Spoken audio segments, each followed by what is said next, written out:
Well, good afternoon, everyone, and welcome, and thank you for joining us this afternoon.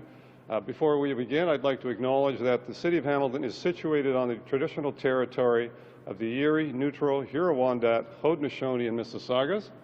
This land is covered by the Dish with One Spoon Wampum Belt Covenant, which was an agreement between the Haudenosaunee and Anishinaabe to share and care for the resources around the Great Lakes. We further acknowledge that this land is covered by the Between the Lakes Purchase, 1792, between the Crown and the Mississaugas of the Credit of the First Nation.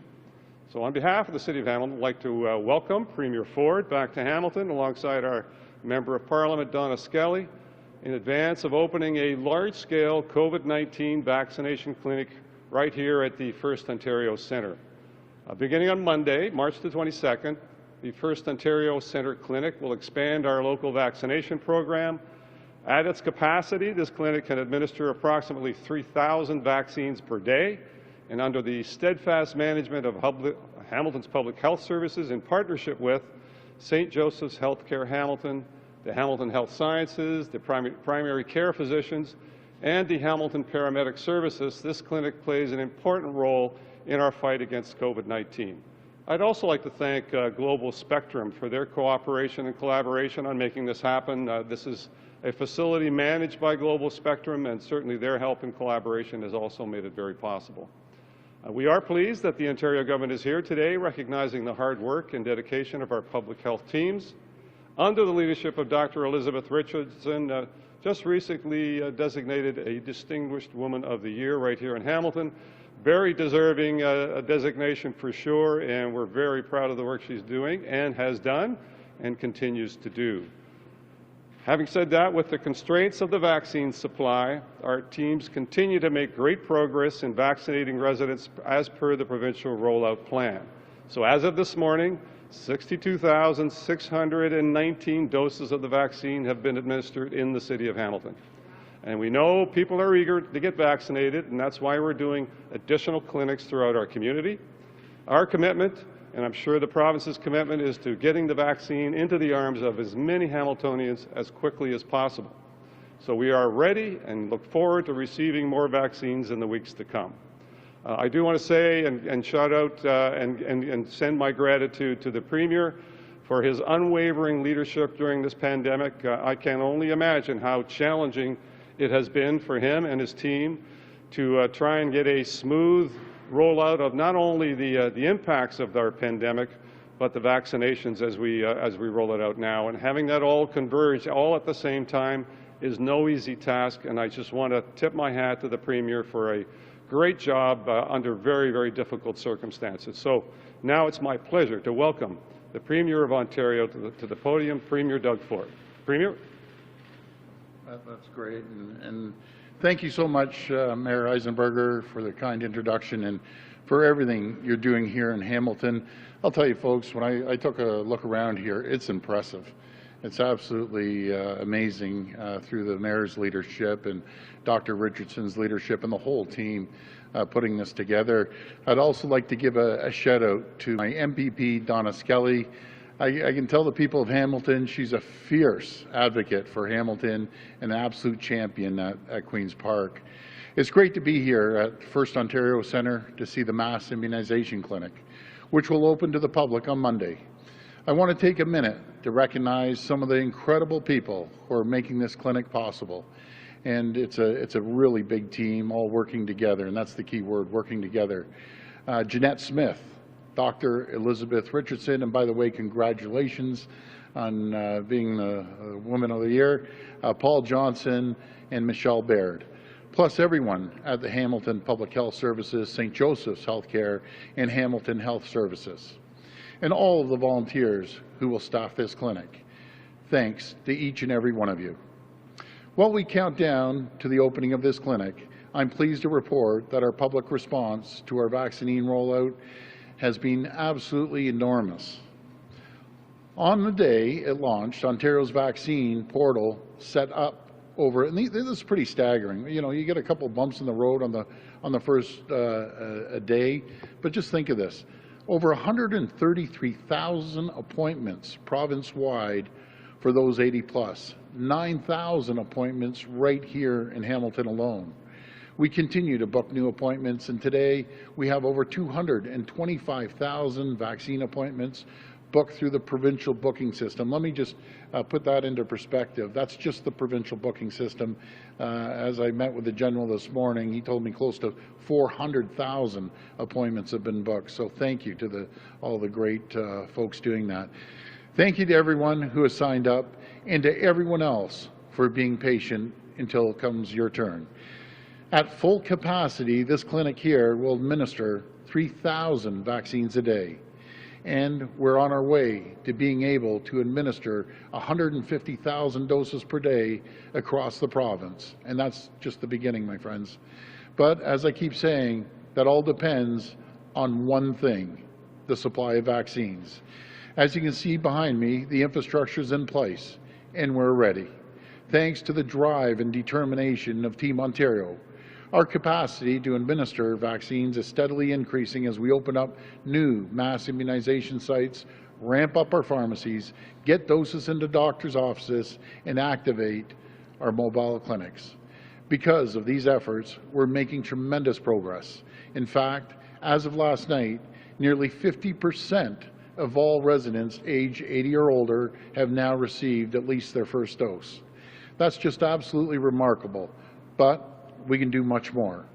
We have the ability to administer over 4.8 million doses per month, and again, that's a conservative figure, but in March, we've only received enough supply to do just over 1.6 million. Clearly, this math doesn't add up.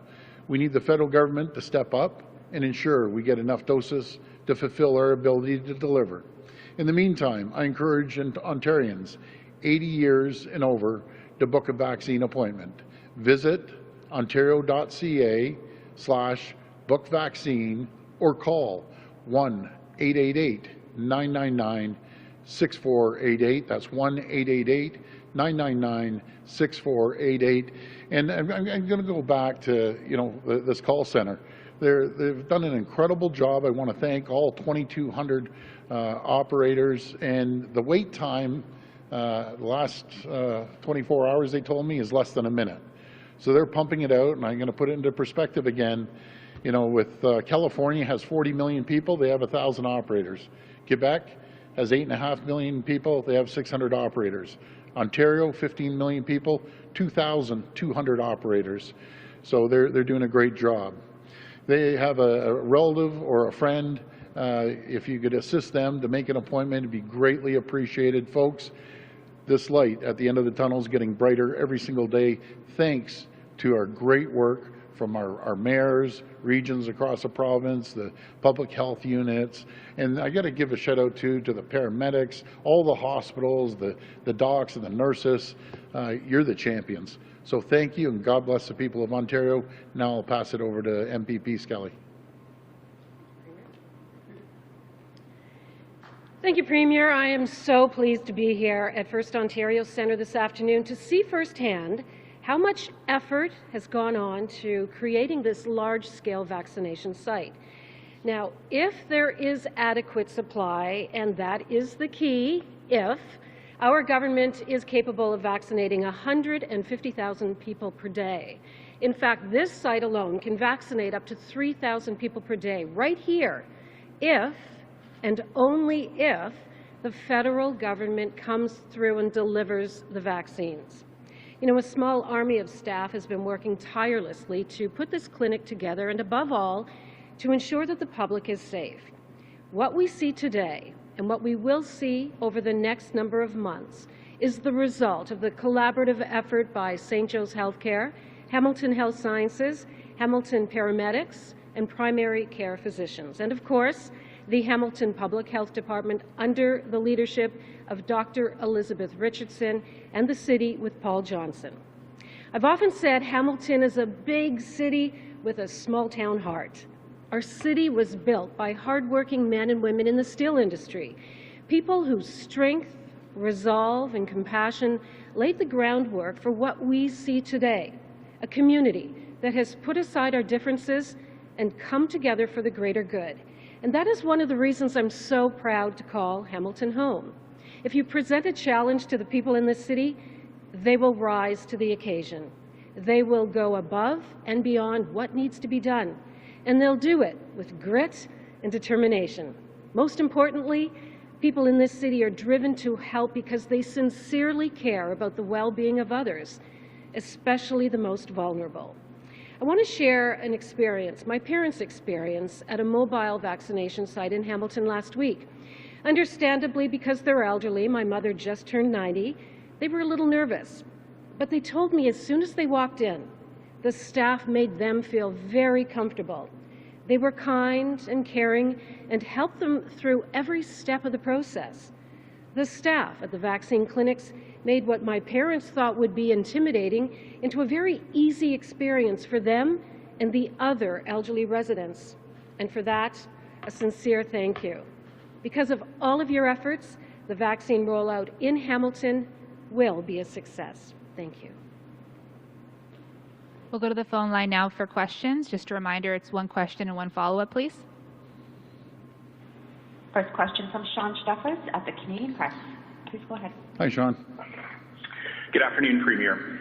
Wanted to ask you about a request that both the Medical Officer of Health in Toronto and Peel made yesterday regarding the COVID-19 framework. They're asking that they remain in gray lockdown, but there be modifications made that would allow some businesses to reopen outdoors, like restaurants with outdoor service and fitness gyms with outdoor, again, activities. I'm wondering if you're considering this and what that might look like in the framework. Well, I know Dr. Williams and Dr. Davila and Dr. Lowe are in full communications. Would I be in favor of letting people get outside and get some air? And absolutely, I would be. But again, I'm sticking by what I've said right from the beginning. I'm sticking with the health and the science. And if all three doctors agree, then we'll take their advice and move forward. And by the way, not just the doctors, but the mayors too. The mayors play a critical role. So if the mayor of Mississauga, Brampton, Caledon, and the mayor of Toronto want this, then we move forward on it. Follow up. Thank you. Premier, I asked you this the other day about the NAFC recommendations, and I realized it was quite new at that point. I'm wondering, now that you've had a couple of days to look at this, how that change is going to impact the province's vaccine rollout, and specifically if AstraZeneca is going to be now used to give immunizations to people between 65 and 80, and when we might expect that change, if it's going to take place.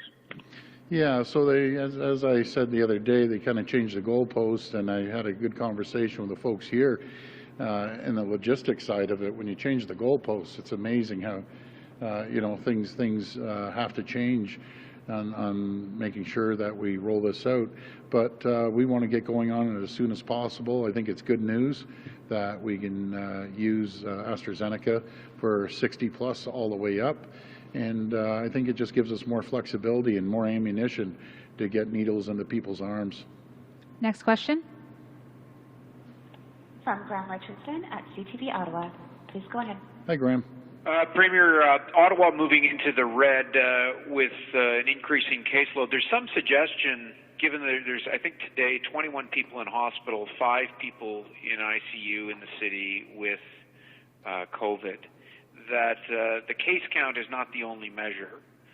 What caused your government to, and the health table to immediately move Ottawa to red?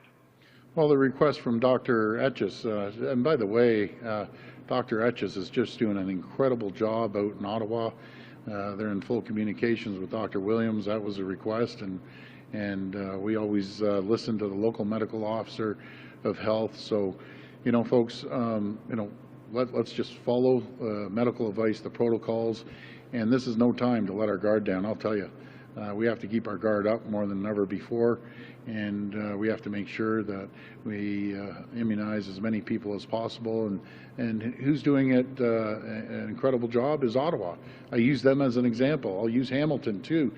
I had a meeting with General Hillier for about an hour, getting a briefing on all the regions right across the province, and I got to give a shout out to Hamilton. He said they're just incredible. Everyone moves at a different speed, all 34 public health units. Some are moving a little quicker, and in Hamilton, he said they're just knocking it out of the park. But I go back to it starts with the leadership of the mayor, leadership of Dr. Richardson and her whole team, and the collaboration. When hospitals and public health units and the paramedics and everyone's getting along, working collaboratively, this is an example of the result. So I want to congratulate everyone here in Hamilton. Follow-up? I also wanted to ask you, this may sound like an odd question, and I apologize if it does. That's all right. There is a lot of talk in the United States and in parts of different parts of the world questioning whether lockdowns work. I'm not asking you to comment, obviously, on the United States. It's a different thing. Different beast. But Toronto and Peel and York, I mean, they have been under restrictions longer than any place in North America, I believe. And it doesn't seem to have worked to bring the cases down. Is below 1,000, for instance, if you combine the three of them. Have you considered, has your government considered whether, and I'm not saying this is the case, whether lockdowns actually work, or are they more harmful than they are worth? Yeah, Graham, good question. You could look at it both sides. I've always taken the advice of the health and science when it comes to this, and we saw our numbers really climb up there to a certain point. And when we did the lockdown, they seem to come down. But again, it depends on what view you take. Some people may think it's okay just to open it wide open and, you know, every man, woman, and child for themselves. I don't believe that. I believe we have to be super cautious. And I've heard stories that a lot of people haven't heard. You know, I've heard of younger people getting COVID and just changing their lives. Some passed away, unfortunately. So this is very serious. We need to continue following the protocols, and as we open up very, very slowly, with the advice of the medical officer, local medical officers, chief medical officer, I think that's the right way to go. The more people we can get immunized, I think the better it is. But I've heard some people say, you know, it's a race against the virus versus immunization. The virus wins every single time, folks. Every single time. You know, it goes at a faster pace than we can immunize. But in saying that, we're giving it everything we can. The more vaccines we get, the more people will be vaccinated, the more or less people will be at risk. And we've seen it in long-term care. You know, we have a vast majority of people with their double doses in long-term care done. We're working on seniors residents, and the drop of mortality has been drastic.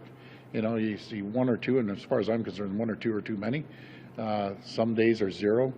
So let's just keep moving forward. But folks, it's up to everyone, myself, all of Ontarians, to follow the protocols. The quicker we get through this, the better it's going to be. Next question. From Joanna Spaketic at Hamilton Spectator. Please go ahead. Hi, Joanna. Hi, thanks so much for taking my question Thank today. Premier, Hamilton is seeing what our medical officer of health has called concerning trends in our COVID numbers. Are you considering a lockdown here, and what would trigger that? Well, I would, again, I go always back to the medical officer, the local medical officer's advice with communicating with Dr. Williams, and then I'll take their advice and we act on that. And I've always said from day one, I've been so fortunate to have some of the greatest medical minds here in the province. I consider them the best in the world, and I'll never waver from listening to them. They understand. They understand both sides. You know, I've heard some comments out there that, you know, some medical officers will lock us down for another year. I'll have to disagree. They're very pragmatic. They understand mental health. They understand, you know, young people have to get out and get some fresh air in, not just young people, but, you know, everyone needs to get out, and you know, life has to move forward, but we have to do it cautiously. So I'm fortunate, I'm grateful, and I just want to thank all the health professionals that have been giving us advice from day one. Follow up. Premier, I'd like to ask you about LRT. Is the province willing to increase its $1 billion commitment to a Hamilton LRT project if the federal government is willing to match a higher dollar amount for a longer transit line? Yeah, we're working hand in hand with the federal government, working with the mayor as well, and the mayor's been a champion on this. So we're working hand in hand with them, and we're going to get there right from day one. Even before I got elected, I said we'd commit $1 billion to make sure that we support the people of Hamilton. And let's see how these talks move forward. It'd be a little premature to say if we're going to give a little more. At the end of the day, I want what the mayor wants, what council wants, what what the people want. So that's I always coming from the municipality, nothing used to drive me more crazy than the province dictating what people get and what people don't get if it comes to infrastructure. We've taken a different approach. We rely on the municipalities to tell us, what their community wants, because no one knows their community better than the local MPs, and councillors, and the mayor. So I'll always follow the lead of Mayor Eisenberger and the council and our MPPs. Next question. From Ryan Tumilty at National Post. Please go ahead. Hi, how you doing? Yeah, good afternoon, Premier. Next week, we're set to, as a country, get 2 million doses of vaccine, and going forward, the rate of deliveries is set to be pretty high. But there's also lots of questions. There's possibility of export restrictions in Europe and similar moves in the U.S. I'm wondering if you've designed enough flexibility into your vaccine delivery system so that if deliveries go up or down in a given week that you can adjust. Yeah, that's an excellent question. We actually had that conversation came up with my hour briefing with General Hillier. We've been used to this. At the beginning in February we were getting it, we'd boost things up, and all of a sudden we found out we weren't getting as much, so we had to bring it back down. All we want is consistency. It's great news that the country is getting 2 million. That leaves us with about 800,000. But yeah, we can move on a dime. If we wanted just to go full out, say we had endless supplies, just put these numbers into perspective. We have 3,200 pharmacies that we can ramp up in a matter of 5, 6, 7 days. So let's just use 3,000 at 50 a day, and that's super conservative. That's 150,000 just on the pharmacies. This mass vaccination center can do 3,000. We have 233 that can ramp up instantly. So again, you can do the math, not mentioning the mobile units and primary care docs as well, paramedics out there. So if we have the vaccines and it's just full throttle, we can bang out 7, 8, 9 million in a month if we go full steam. But right now, we just need the vaccines. That's what it comes to. Follow up. Yeah, and you have about 400,000 vaccines that have been delivered and yet to be administered yet. You're getting another, like you said, 800,000 next week. Are you confident you'll be able to handle that demand in the next couple of weeks? Yes, we are. We're very confident we'll be able to handle that moving forward, especially if we see a consistent flow of vaccines. We'll be able to gear up. The worst thing that happens, we think we're going to get some, and all of a sudden the numbers change and we have to bring everything back down. It's a massive, massive undertaking, no matter if it's here in Hamilton or any other region that I've gone to. The amount of people behind the scenes, they number into the hundreds in a lot of cases, helping out, getting everything together, and then all of a sudden if we have to ramp it down, that's not good. I believe in ramping things up and don't stop and keep ramping them up. But as long as we have consistency and you get a few days notice to get everyone ramped up and ready, then we're good to go. Last question. From Randy Rath at Stage TV. Please go ahead. How you doing? Hi, Premier. Welcome, Hamilton. Yeah, thank you. I have to ask about Sam Osterhoff. You had a discussion with him on Monday night, I believe. and he went ahead and spoke to this this group that had compared the abortion to the Holocaust. What did you say to him, and what do you make of him speaking to that group? Well, I've said to all my MPPs, I'm never one to dictate on what their beliefs are. They're all independent thinkers, and thank God they all have that independence.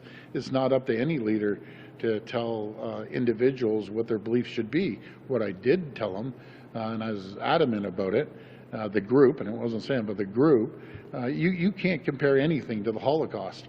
It's disgusting, actually, that anyone would compare that. So I told him he has to be very mindful of groups that he's talking to, speaking to. But in saying that, with all my MPPs, I can't follow their schedules. I can't dictate on their private time what they're doing, what they aren't doing. So I had a very good conversation with Sam, trust me. Follow up? Thank you, Premier. I'm wondering also, how is the pilot project going with the pharmacies? And when do you anticipate that pharmacies will start giving injections, vaccinations in cities like Hamilton? Yeah, so, you know something, the pharmacies, I think they're going to do a great job. We're running parallel with mass vaccination centers, and there's just a massive amounts of them. Rexall is, I think there's 260 Rexall locations underneath the Rexall banner. There's the IDA, there's the Guardians Medicine Shop that are over 1,100. Then we have the Walmart's 157 stores, and then we have Costco's that have 35.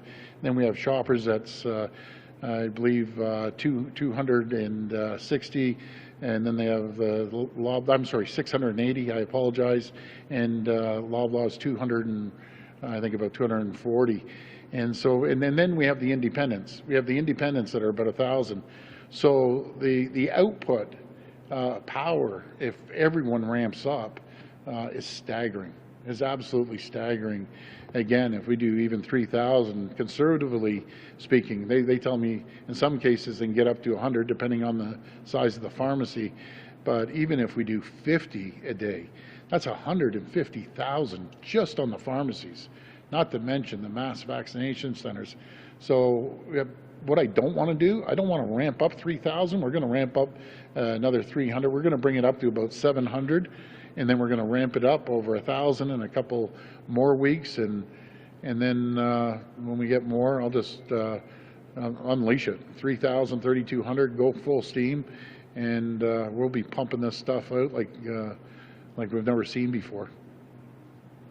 Sorry, we're just going to go to one question on the floor here from Jamie from City TV. Yeah. This is just breaking. You might not have been briefed about it. Bloomberg is reporting that the Biden administration is planning to send vaccines north Canada, 1.5 million.